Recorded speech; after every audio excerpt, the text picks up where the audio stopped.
Hello and welcome back to another review. Me, Kevin from Kevin Grant on Whisky. This week we're going back into the archives. Another reshuffle. As I said last week, I found my Deanston. I've came back across a Glen Scotia Campbeltown Harbour. So I got this for Christmas, I think it was. I've had a wee bit out of it since, but again, it just sat at the back of the shelf. I was accumulating more whisky, and instead of trying to move it all the time, I've just put the new bottles to the front and forgot about the stuff at the back. So I am a Campbeltown fan. I do like everything that comes from there. By Glen Scotia, the Victoriana being an absolutely phenomenal dram. So this Glen Scotia Campbeltown Harbour, 40% ABV, non-age statement, and matured in bourbon casks. First fill, I think it's 100% first fill bourbon casks. 15% of the whisky is peated as well. So we've not got an overly overt peaty whisky, but we're looking for those kind of softer, sugary, more fruity notes with that full bourbon maturation. A little bit of sea breeze that I usually get from a Campbeltown whisky, but the 40% is the only thing that brings it down. Just that wee bit, I think. So I've not had this for a good while. I can't remember the last time I've had it. I've had this in the glass just while I've been setting up, so it's sitting there just giving itself a chance to breathe again because the bottle's not been open for so long. So look at Glen Scotia. This was established 1832. It is now currently run by Loch Lomond Group, who obviously own Loch Lomond as well. Ian McAllister, master distiller down there in Glen Scotia, also got Michael Henry at Loch Lomond, who work in tandem to make absolutely amazing whisky. I think it was about the year 2000. I have to write this one down. I'll tell you just now. So Loch Lomond took over more or less from May in 2000 and full rebrand. So I think 2007 onwards was the real kind of push to rebrand Glen Scotia. So as you can see as well, this is an older style bottling. The Harbour Town's exclusive for the UK market and Tesco, which is a supermarket, and Waitrose is another supermarket. £35, I think this is the retail on, well, between £30 and £35 in the supermarket. So obtainable whisky and a Campbeltown that we can get. So I'm going to get this on the nose, try and remember what I get from it. Colour wise, it's really nice. I'm going to say there is colour, I'd imagine. There's nothing on here which tells me no added colour or non-chill fill, but 40% I usually expect that. But let's see what we get on the nose, delve back into some of the history as well, and we'll get it on the palate.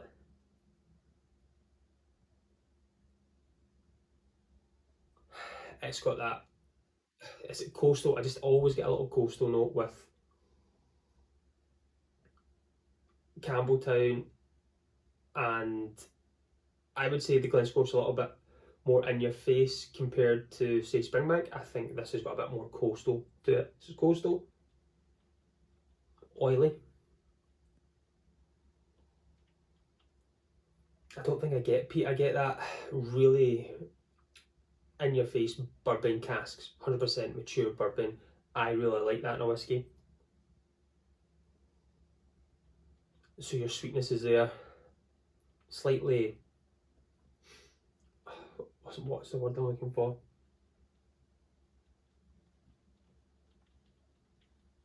It's kind of like caramelised charred wood again, like that caramelised sugar.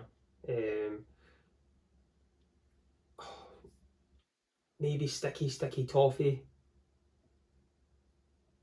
ocean, sea breeze, oily. I don't know if smoke's just trying to come through with a little bit of peat, but not much at all. Very, very subtle. Let's try it on the palate, but it noses well for a 40% ABV. I get a lot more of the flavours, and there's no alcohol there to really overpower the smell, so I'm getting to kind of see a little bit more of the whisky. Slange everyone.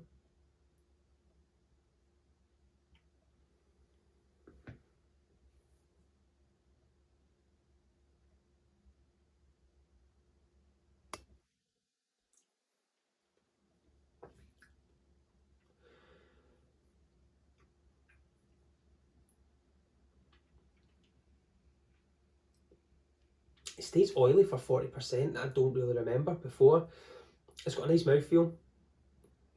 I would say that smoke is definitely more on the palate than it is in the nose. I can just taste it there going down. There is a sweetness, but it's not overly sweet. That saltiness kind of counteracts that heavy sweetness from the bourbon casks. The tiny bit of peat in there as well,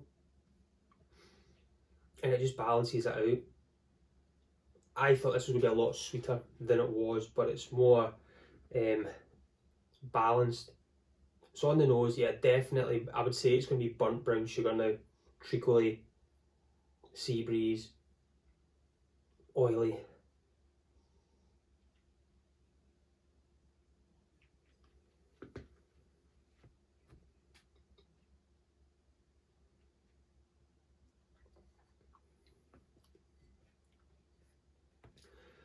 And it does just disappear quite quickly there. So maybe that second taste, so the first time was my first dram of the day. My palate's not ready for just any kind of sort of alcohol, it's not being built up. But that second dram, it kind of disappears. And I think that's just the 40% in it.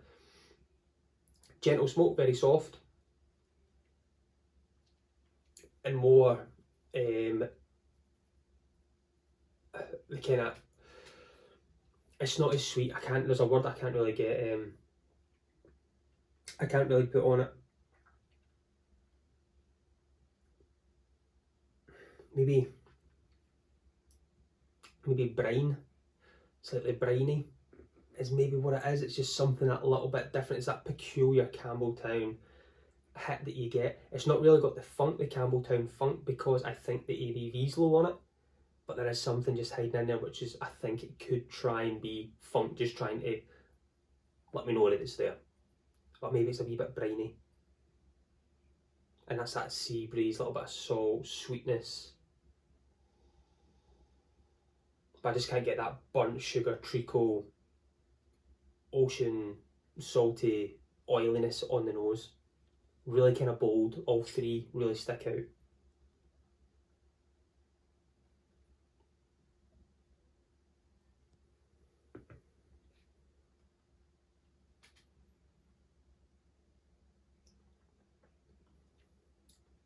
Yeah, briny.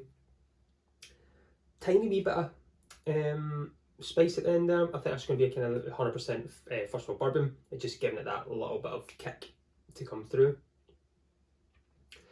It just misses the ABV for me. That is it. Everything else ticks a box here. I think it's absolutely, it's great whiskey. If I had £35, would I buy this again? Probably not.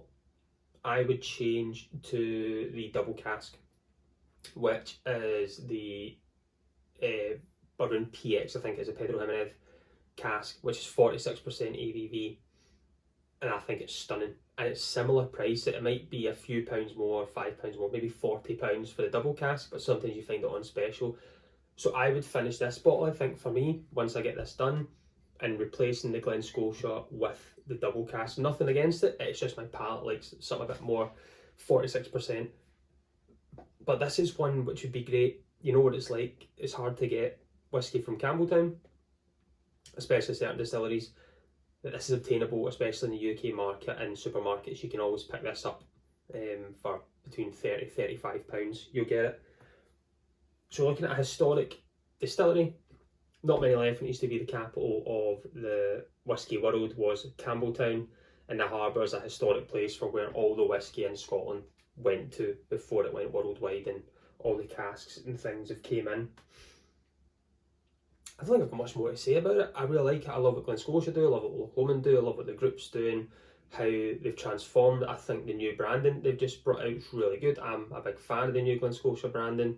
I think it just looks a bit more here and now, and it's still got all the great facts on it that we need in your face. This tells me where it's from. It's got the cask makeup on it, and they've not put non-chill filtered natural colour, but for the ABV and being in a supermarket, I'm just going to believe that it has got a little bit of colour in there to keep it the same for everyone. I like it, but I'll replace it with the double cask. A cracking whisky, an enjoyable one as you can see, and I think I'll be leaving this kind of closer to the front now. This is a good wee start night, I think, for your palate to acclimatise to a wee whisky flight. I'll go finish this, I'll sit back. It is absolutely lashing it down with rain here in Scotland, so it's good to be indoors. A busy week, and next week's the Glasgow Whisky Festival. I'll be at the session 1, and then I'll be probably at the Bon Accord afterwards, I would imagine. So if you're at the Glasgow Whisky Festival, come and see me, say hi, let me know what your favourite dram is. I'm really looking forward to it, and I kind of plan on doing a wee video again of my thoughts on the festival. So I'll sit back, I'll finish this, and I'll go and enjoy the rest of my night. But as always, thanks everyone for leaving comments, like and subscribe, and if you've not done so already, hit that subscribe button for weekly content. And I'll be back next week to give you some more whisky fun and whisky knowledge. But as always, I've been Kevin from Campbeltown Whisky. Join me next week. Let's talk whisky. Sludge.